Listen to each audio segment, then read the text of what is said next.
ඔබ ඉතල බලන්නේ නේද?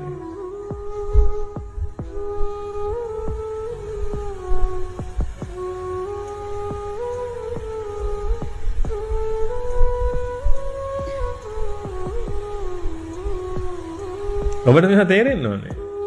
අවුරුදු දෙකක් කැප කරන්න වෙන මුත් ඕනේ. කොච්චර ගලව ගත්ත හැකිද අවුරුදු දෙකක් කැප කරන්න.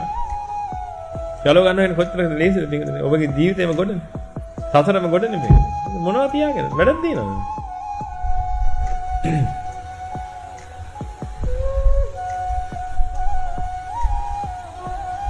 ඒ රස්සාවල් කරන්න ඔක්කොම කරන්න මං කියන්නේ මෙතන අවුරුදු දෙකක් කැප කරන්න මේක වෙන්නේ. රස්සාව කරන ගමන් කැප කරන්න.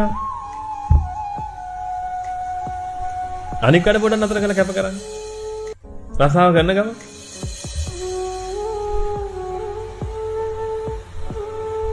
So Malate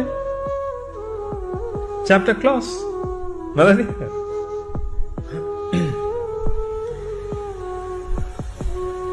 දැන් කොළඹ පළාතේ මේ මහා නායක හඳුනනම වහන්සේ නමක් අපි මුණ ගැහිච්චලා.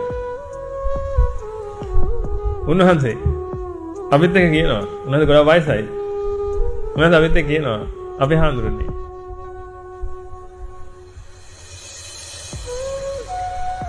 මම දැන් සතියකට නම් 5ක් විතර මේ ටෙලිෆෝන් පොත පෙන්නලා අපිට මේ කියන්නේ. ටෙලිෆෝන් නම්බර්ස් එන්න පොත තියෙන්නේ. ඒ පොත පෙන්නලා කියනවා අපේ හාමුදුරනේ මම දැන් සතියකට මේකෙන් 5ක් විතර අයින් කරනවානේ.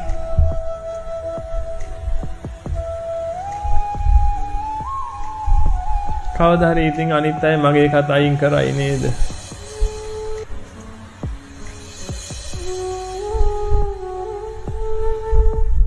ඔබට හිතුන්නේ නැද්ද? එක නම්බර් එකක්වත් අයින් කරලා නැද්ද තාම ෆෝන් එකේ? තියෙනව නේද ඒක? මතක තියාගන්න. ඔබගේ නම්බරේ ළඟදී දවසක සියලු දෙනා ෆෝන් එකෙන් අයින් කරයි. එදාට chapter close. එදාට ඔබට නැති වුණේ මනුස්ස ජීවිතයක් නෙමෙයි ඉතින්. මනුස්ස ජීවිතේ නැති වෙන්නේ බය වෙන්නේ ආයි කල්ප කොටි සත සාසනයෙන් හරි හම්බ වෙනවා. ඔබට නැති වුණේ සම්බුද්ධ ශාසනයක්. මට නම් ඒක දරන්න බෑ. මට මනුස්ස ජීවිතේ නෙමෙයි මට ඕන එකක් නැති වෙනවා දරන්න පුළුවන්. නමුත් දරන්න පුළුවන් කියන්නේ ඉතින් දරන්න දෙයක් නැහැ නේද? ඉතින් ඇයි? මං කැමතිද ඉපදුණා? මං කැමතිද මැරෙනවද? නෑ මට උපදින්න වෙනවා. මට මැරෙන්න වෙනවා. උපදින්න වෙනවා. අවිසංකාර කරන්න වෙනවා. මැරෙන්න වෙනවා. ආයි උපදින්න වෙනවා. අවිසංකාර කරන්න වෙනවා. මැරෙන්න වෙනවා. අතකොළුවක් වෙලා ජීවත් වෙන්න වෙනවා. අවිද්‍යාව තෘෂ්ණාව වලට අතකොළුවක් වෙලා ඉන්නේ. ඕකේ නිදහස් වෙන්න තියෙන එකම සැලසුම මොකද්ද? සම්බුද්ධ ශාසනය. අන්න ඒක නම් නැති වෙනවා මට බලන් ඉන්න බෑ තේරෙන්නේ. ඒ තමයි ඔබට බොහොම කරුණාවෙන් කියන්නේ.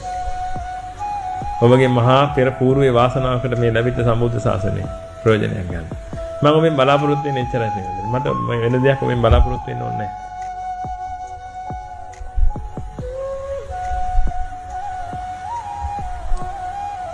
වෙන කිසි දෙයක් මම ඔබෙන් බලාපොරොත්තු වෙන්නේ නැහැ.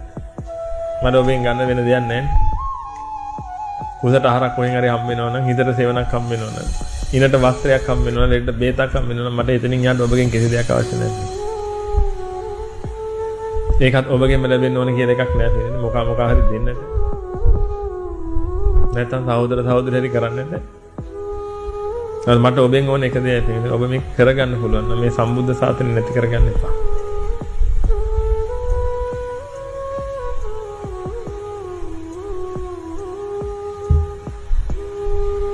මේක නැති වෙච්ච දාට පිටින් ඔබ සදා අනාතයි.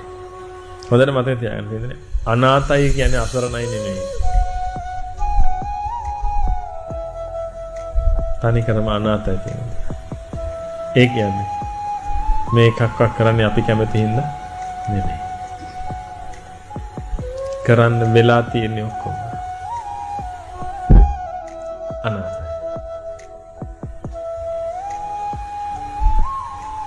අතහැරීමමයි නාත. නොයල්මමයි නාත. නිදීමමයි නාත. නිවනමයි නාත. මං සියලු දෙනාට ආරාධනා කරන්නේ. මේවා තේරුණා නම් මේ මෝඩකම් පැත්තකින් තියලා මේ වැඩේ කරලා ඉවර කරන්න. අඩුම සෝතාපන්න වෙන්න. එතකොට ඔබට මේ සම්බුද්ධ ශාසනයෙන් ප්‍රයෝජනයක් තියෙනවා. ඔබ සෝතාපන්නවත් උනේ නැත්තම් ඔබට මේ සම්බුද්ධ ශාසනය පිටක් නැහැ. ඉවරයි.